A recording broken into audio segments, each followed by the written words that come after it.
जय गुरु जी। शुक्राना गुरु जी। सारी संगत को जय गुरु जी। ओम नमः शिवाय। शिव जी सदा सहाय। ओम नमः शिवाय। गुरु जी सदा सहाय। शिव पुराण प्रथम खंड श्री रुद्र संहिता का चौथा अध्याय।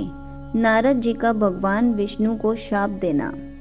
ऋषि बोले, हे सूत जी, रुद्र गणों के चले जाने पर नारद जी ने क्या किया और वे कहाँ गए, इस सब के बारे में भी हमें बताइए। सूत जी बोले, हे ऋषियों, माया से मोहित नारद जी उन दोनों शिव गणों को शाप देकर भी मोहवश कुछ जान न सके। तत्पश्चात क्रोधित होते हुए वे तालाब के पास पहुँचे और वहाँ जल में पुनः अपनी परछाई देखी तो उन्हें फिर वानर जैसी आकृति दिखाई दी। उसे देखकर नारद जी को और अधिक क्रोध चढ़ आया। वे सीधे विष्णु लोक की ओर चल दिए। वहां पहुंचकर भगवान विष्णु से वे बोले, हे हरि, तुम बड़े दुष्ट हो। अपने कपट से विश्व को मोहने वाले तुम दूसरों को सुखी होता नहीं देख सकते। तभी तो तुमने सागर मंथन के समय मोहिनी का रूप धारण कर दैत्यों से अमृत का कलश छीन लिया था और उन्हें अमृत की जगह मदिरा पिलाकर पागल बना दिया था। यदि उस समय भगवान शंकर दया करके विष को ना पीते तो तुम्हारा सारा कपट प्रकट हो जाता। तुम्हें कपट पूर्ण चालें अधिक प्रिय है। भगवान महादेव जी ने ब्राह्मणों को सर्वोपरि बताया है। आज तुम्हें मैं ऐसी सीख दूंगा जिससे तुम फिर कभी कहीं भी ऐसा कार्य नहीं कर सकोगे।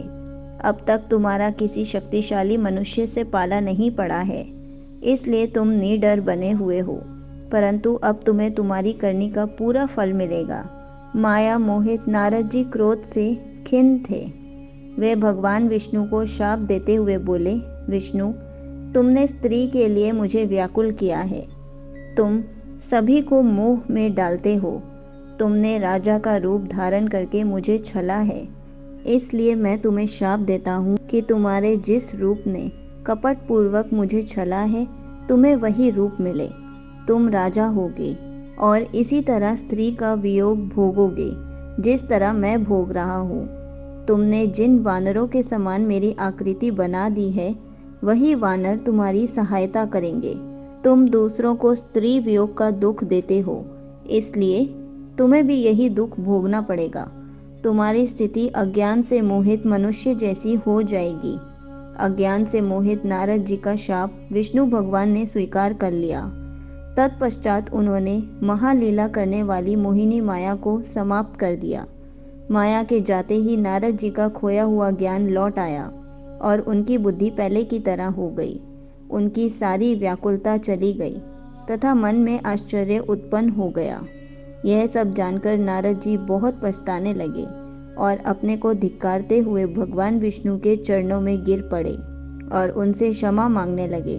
नारद जी कहने लगे कि मैंने अज्ञानवश होकर और माया के कारण आपको जो शाप दे दिया है वह झूठा हो जाए। भगवान, मेरी बुद्धि खराब हो गई थी। जो मैंने आपके लिए बुरे वचन अपनी ज़बान से निकाले, मैंने बहुत बड़ा पाप किया है। हे प्रभु, मुझ पर कृपा कर मुझे ऐसा कोई उपाय बताइए जिससे मेरा सारा पाप नष्ट हो जाए। कृपया मुझे प्रायश्चित का तरीका बताइए। तब श्री विष्णु ने उन्हें उठाकर मधुर वाणी में कहा, हे महर्षि, आप दुखी ना हो।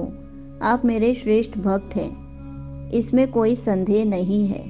नारद जी, आप चिंता मत कीजिए। आप परम धन्य हैं। आपने अहंकार के वशीभूत होकर भगवान शिव की आज्ञा का पालन नहीं किया था, इसलिए उन्होंने ही आपका गर्व नष्ट करने के लिए यह लीला रची थी। वे निर्गुण और निर्विकार हैं और सत, रज और तम आदि गुणों से परे हैं। उन्होंने अपनी माया से ब्रह्मा, विष्णु और महेश तीनों रूपों को प्रकट किया है। निर्गुण अवस्था में उन्हीं का नाम शिव है। वे ही परमात्मा, महेश्वर, परब्रह्म, अविनाशी, अनंत और महादेव नामों से जाने जाते हैं। उन्हीं की आज्ञा से ब्रह्मा जी जगत के सृष्टा हुए हैं। मैं तीनों लोकों का पालन करता हूँ और शिव जी रुद्र रूप में सबका संहार करते हैं। वे शिव स्वरूप सबके साक्षी हैं। वे माया से भिन्न और निर्गुण हैं। वे अपने भक्तों पर सदा दया करते हैं। मैं तुम्हें समस्त पापों का नाश करने वाला, भोग एवं मोक्ष प्रदान करने वाला उपाय बताता हूँ।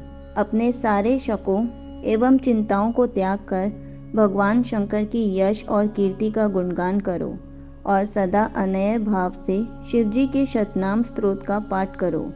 उनकी उपासना करो तथा प्रतिदिन उनकी पूजा अर्चना करो। जो मनुष्य शरीर, मन और वाणी द्वारा भगवान शिव की उपासना करते हैं उन्हें पंडित या ज्ञानी भी कहा जाता है। जो मनुष्य शिव जी की भक्ति करते हैं उन्हें संसार रूपी भव सागर से तत्काल मुक्ति मिल जाती है। जो लोग पाप रूपी दावा नल से पीड़ित हैं उन्हें शिव नाम रूपी अमृत का पान करना चाहिए। वेदों का पूर्ण ज्ञान प्राप्त करने के पश्चात ही ज्ञानी मनुष्य ने शिव जी की पूजा को जन्म मरण रूपी बंधनों से मुक्त होने का सर्वश्रेष्ठ साधन बताया है। इसलिए आज से ही रोज भगवान शिव की कथा सुनो और कहा करो तथा उनका पूजन किया करो। अपने हृदय में भगवान शिव के चरणों की स्थापना करो तथा उनके तीर्थों में निवास करते हुए उनकी स्तुति कर उनका गुणगान करो। इसके बाद नारद जी, तुम मेरी आज्ञा से अपने मनोरथ की सिद्धि के लिए ब्रह्मलोक जाना। वहाँ अपने पिताजी ब्रह्मा जी की स्तुति करके उनसे शिव महिमा के बारे में पूछना। ब्रह्मा जी शिव भक्तों में श्रेष्ठ हैं। वे तुम्हें भगवान शंकर का महात्म्य और शतनाम स्तोत्र अवश्य सुनाएंगे। आज से तुम शिव भक्ति में लीन हो जाओ, वे अवश्य तुम्हारा कल्याण करेंगे। यह कहकर विष्णु जी अंतर्धान हो गए। यहीं पर शिव पुराण प्रथम खंड श्री रुद्र संहिता का 4वां अध्याय समाप्त होता है। जय गुरु जी। शुक्राना गुरु जी।